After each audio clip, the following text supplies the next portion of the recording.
दुनिया एक ऐसे मोड़ पर खड़ी है जहां से वापसी का कोई रास्ता नहीं दिख रहा। ईरान के मिसाइल साइलो खुल चुके हैं और वॉशिंगटन के वॉर रूम में हलचल तेज है। लेकिन इस पूरी बिसात पर एक ऐसा खिलाड़ी भी है जिसकी खामोशी ने पूरी दुनिया को सस्पेंस में डाल रखा है। वो खिलाड़ी है भारत। क्या आपको लगता है कि ये सिर्फ दो देशों की आपसी लड़ाई है? बिल्कुल नहीं। ये उस वर्चस्व की जंग है जो पूरी दुनिया का नक्शा बदलने वाली है। ईरान और अमेरिका के बीच मची इस खलबली ने रूस और चीन जैसे खिलाड़ियों को भी मैदान में उतरने पर मजबूर कर दिया है। ईरान का ये युद्ध इतिहास में दर्ज होने वाला है, क्योंकि इस जंग के बाद जो फैसला होगा वो तय करेगा कि अगले 50 सालों तक दुनिया पर हुकूमत किसकी होगी। एक तरफ आधुनिक हथियार और टेक्नोलॉजी का घमंड है, तो दूसरी तरफ हजारों साल पुरानी एक ऐसी सभ्यता जो झुकने को तैयार नहीं है। लेकिन इन सब के बीच दुनिया का ध्यान है भारत की तरफ। दुनिया के बड़े बड़े देश भी कह रहे हैं कि भारत ही है जो इस युद्ध को जड़ से खत्म कर सकता है। ऐसे में कई सवाल हैं जो जहन में उठते हैं कि क्या भारत इस महायुद्ध की आग को ठंडा करेगा या खुद इस आग में उतरकर दुनिया को अपनी ताकत दिखाएगा।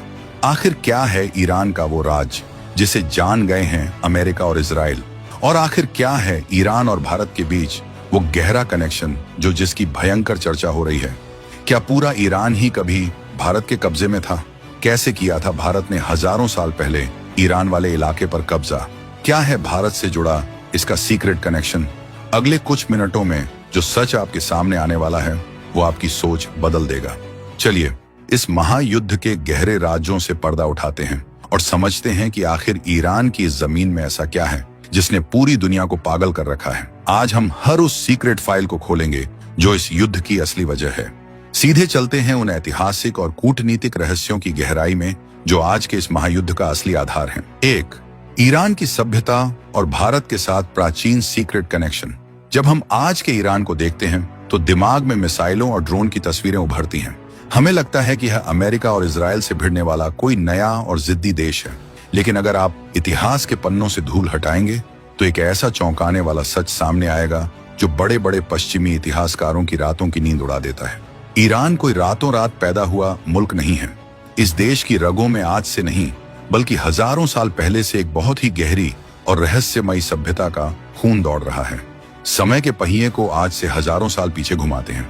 सटीक तारीख और कालखंड की बात करें तो 3री सहस्राब्दी ईसा पूर्व का वह दौर था जब आज के इस आधुनिक इस्लाम का जन्म भी नहीं हुआ था। यह वो समय था जब पूरी दुनिया में वैदिक सभ्यता का डंका बजता था। आज जो ईरान मिडिल ईस्ट का बॉस बनने की कोशिश कर रहा है, उस ईरान का भारत के साथ एक ऐसा सीक्रेट कनेक्शन था जिसे बाद में जानबूझकर इतिहास की किताबों से गायब कर दिया गया।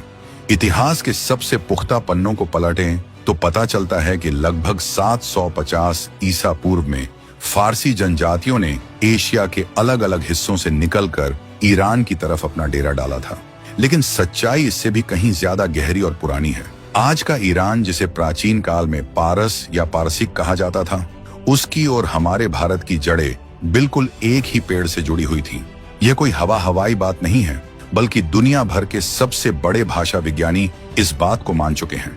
जब आप भारत के सबसे प्राचीन और पवित्र ग्रंथ ऋग्वेद और प्राचीन ईरान के धर्म ग्रंथ जैन अवेस्ता को एक साथ रखकर पढ़ते हैं तो आप हैरान रह जाएंगे। दोनों ग्रंथों की भाषा, उनके श्लोक और उनके देवताओं के नाम इतने ज्यादा मिलते जुलते हैं कि ऐसा लगता है जैसे दोनों को एक ही जगह बैठकर लिखा गया हो।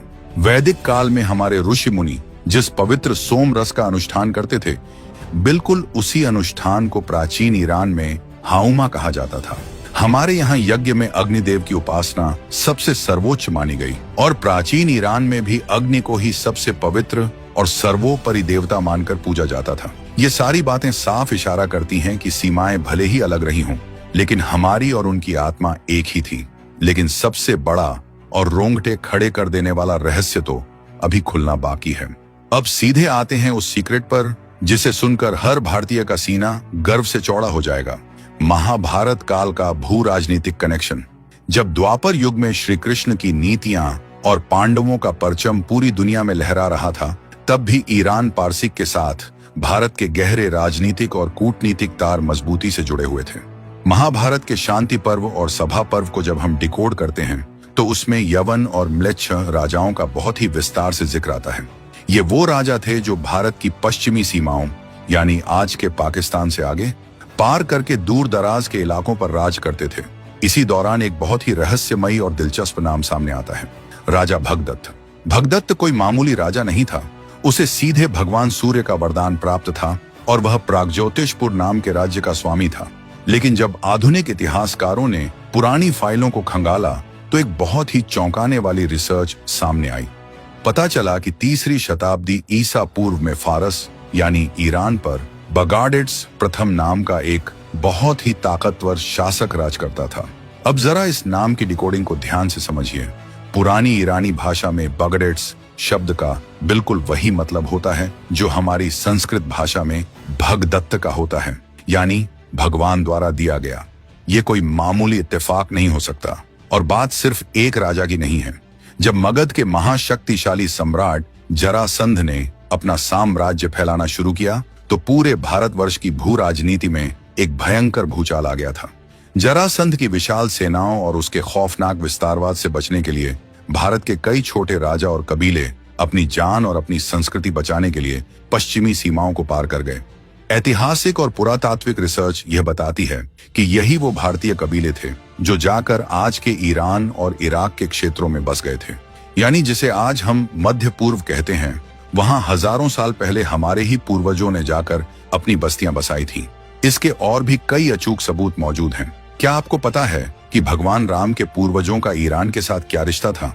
भारत के महान कवि कालिदास ने अपने प्रसिद्ध ग्रंथ रघुवंशम में बहुत ही स्पष्ट और डंके की चोट पर लिखा है कि भगवान राम के परदादा चक्रवर्ती सम्राट राजा रघु ने अपने दिग्विजय अभियान के दौरान पारसीक ईरान पर भयंकर चढ़ाई की थी। राजा रघु की सेनाओं ने ईरान को अपने घुटनों पर ला दिया था और उसे पूरी तरह से अपने नियंत्रण में ले लिया था। 2. ईरान का इतिहास। कैसे और कब अस्तित्व में आया ये शक्तिशाली साम्राज्य? ईरान कोई रातों रात बना देश नहीं है। इसके रगों में दुनिया के सबसे शक्तिशाली साम्राज्यों का डीएनए दौड़ता है। सटीक तारीख के साथ बात करें तो 559 ईसा पूर्व BCE वह साल था जब दुनिया ने पहली बार ईरान की असली ताकत को देखा। इसी साल साइरस द ग्रेट ने अचेमेनिड साम्राज्य की नींव रखी थी। साइरस ने एक ऐसा विशाल साम्राज्य खड़ा किया जिसकी सीमाएं पूर्व में भारत की सिंधु नदी से लेकर पश्चिम में ग्रीस, यूनान और मिस्र तक फैली हुई थी।